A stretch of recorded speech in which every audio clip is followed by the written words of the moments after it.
Makan dan minum sambil duduk, tapi saya pernah disuruh minum sambil berdiri waktu minum air zam-zam, Pak Ustaz.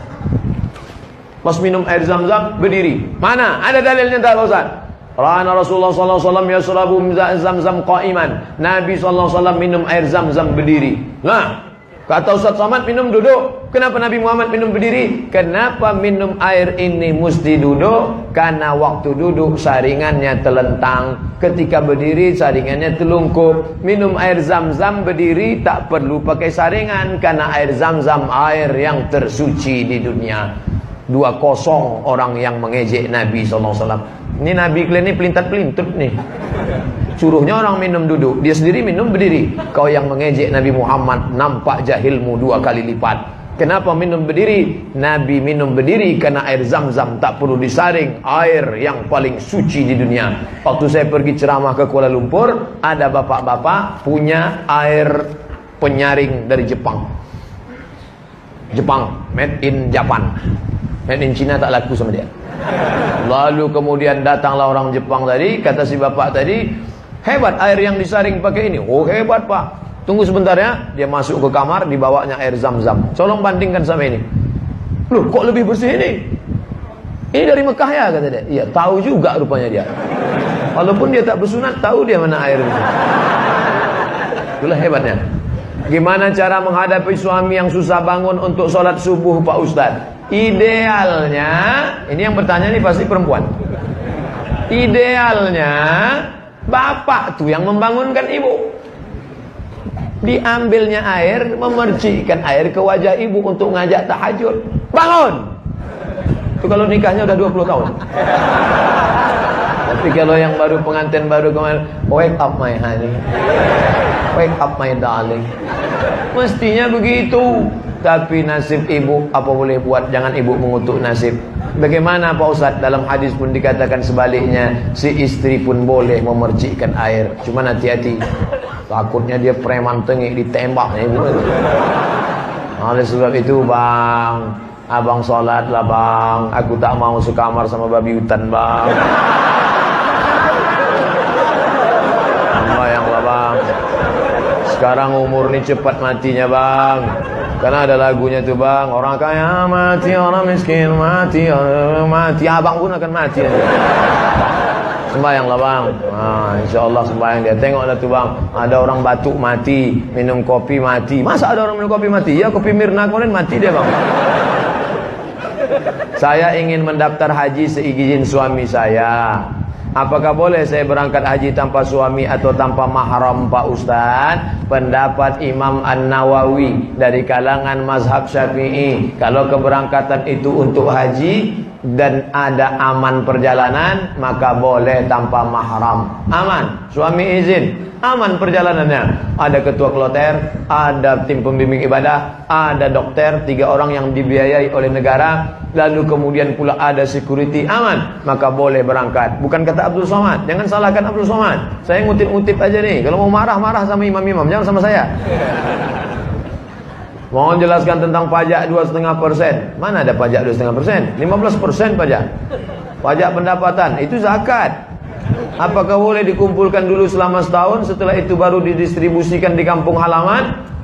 Maka zakat itu siapa yang kena zakat? Yang berpenghasilan 85 gram. Ingat, 85, 85, 85, 85, 85. Jangan keluar dari sini jadi 58. Dalam perjalanan hidup ibu bapak tahun 85, apa yang paling berkesan? Ingat itu, 85 gram emas. Kalau penghasilanku sebanyak itu, maka aku sudah kena zakat. 85 gram sekarang harga emas 500.000, maka 85 kali 500 sama dengan 42.500.000. Dibagi 12 bulan. 42.500.000 bagi 12 sama dengan 3.600.000. Payah ngitung 3.600.000, 4 juta. Siapa yang berhasilan 4 juta, keluarkan zakat 2,5%, 25.000, 25.000, 25.000, 25.000. Yang punya zakat, yang punya duit 4 juta, zakatnya 100.000. Pak Ustadz, saya keluarkan 100.000 tiap bulan atau total 1.200.000? Bagus tiap bulan. Kan sama aja 1.200.000. Jumlahnya sama, setannya beda.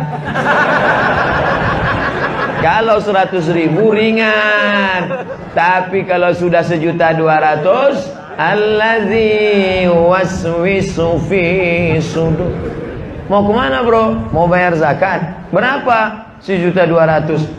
HP Android 1.300.000. Tengok. Kalau jin yang menggoda kita, bisa kita bacakan ayat kursi. Ini kawan sekantor kita. Kita bacakan sama dia, hafal pula dia dari kita lagi. Maka kalau kita bacakan Allahul Qayyum la ta'khudhuhu sinatun.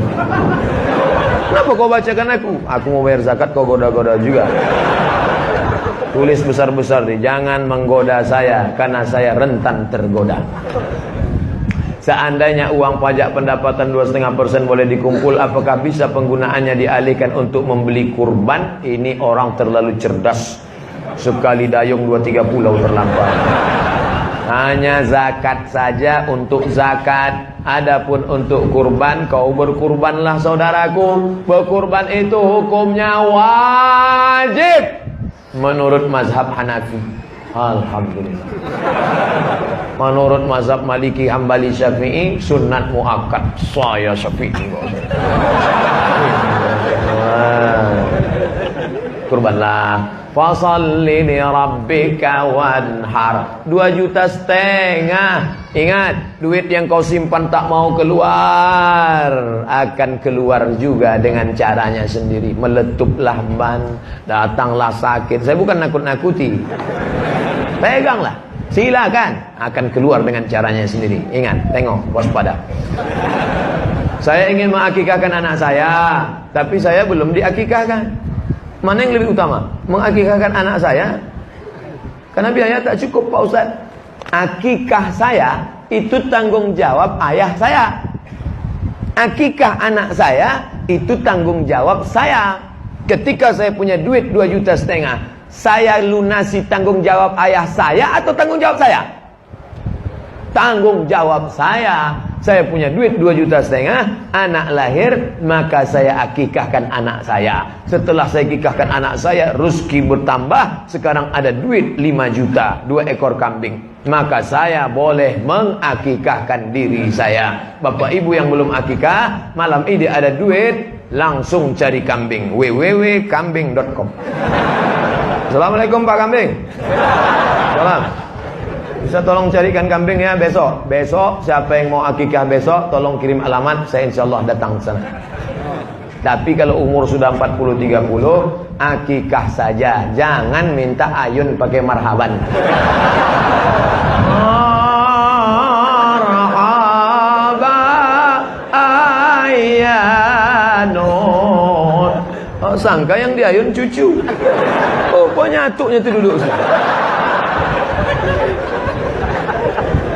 Apa hukumnya mengakikahkan anak yang sudah meninggal dunia? Kalau anak itu sudah ditiupkan roh, umur berapa ditiupkan roh? 40 hari air, 40 hari darah, 40 hari daging, 120 hari, gugur dia 5 bulan, atau setelah lahir 2-3 hari, mau diakikahkan orang tuanya, hukumnya mubah. Kalau 7 hari sunnah, tak bisa 7 hari 14, tak hari ke-14 21 tak bisa, tak usah tengok tanggal lagi. Uwais Al-Qarni, dalam hidup kumpul berjamaah pasti banyak perbedaan pendapat. Bagaimana menyikapi orang yang suka menjudge orang lain sebagai ahli bid'ah? Tolong berikan penjelasannya. Kalau bisa berikan rujukan dalilnya.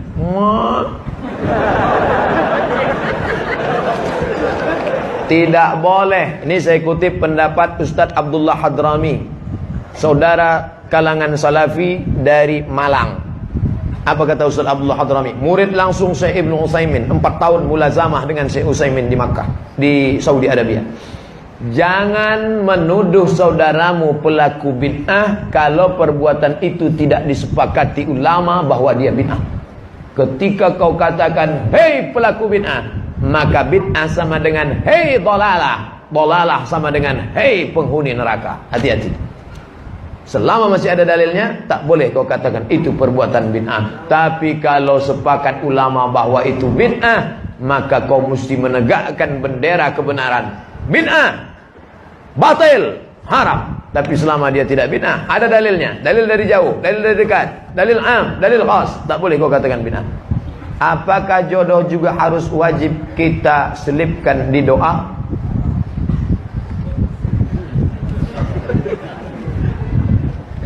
Minta rezeki kepada Allah. Allahumma rzuqna rizqan halalan thayyiba. Istri itu rezeki atau tak rezeki?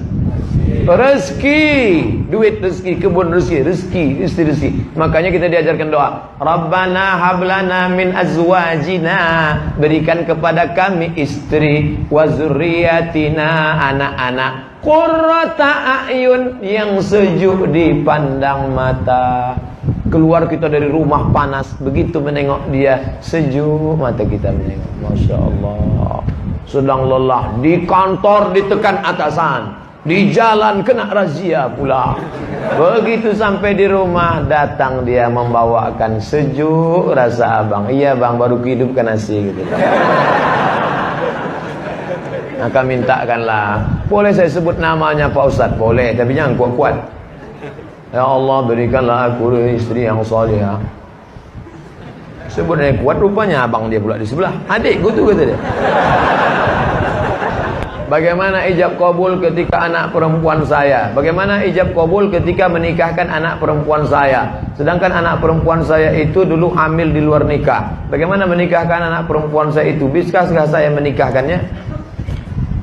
Bagaimana ijab kabul ketika menikahkan anak perempuan saya? Sedangkan anak perempuan saya itu dulu hamilnya di luar nikah.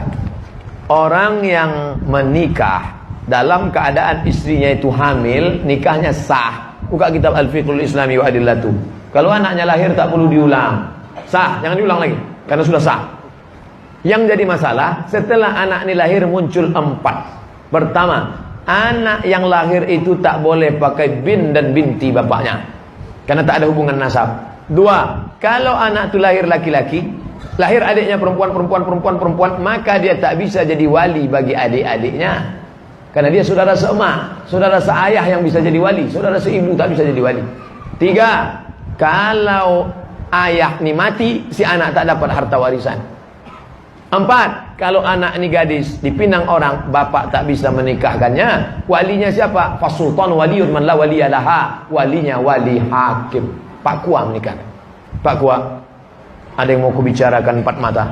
Kata Pak Kua, jangankan 4, 3 pun bisa. Aku 25 tahun lalu bukan orang baik Pak Kua, sekarang memang baik. Kata Pak Kua, memang aku tengok tanda-tandanya. Sudikah Pak Kua menikahkan anakku ni? InsyaAllah. Tapi Pak Ustadz, masa saya tak bisa menikahkan dia? Rambutnya, darahnya, air liurnya sudah kami periksa di rumah sakit di Singapura. Ini kata DNA anak saya. DNA tak laku mas bro, tak laku. Al-waladu lil firash. Anak diakui kalau setelah akad baru hamil. Sebelum akad, salah saya apa? Salah kau mau tahu? Aku kasih tahu. Iya, mencoblos sebelum hari H. Itu salah. Tak sah menurut KPU.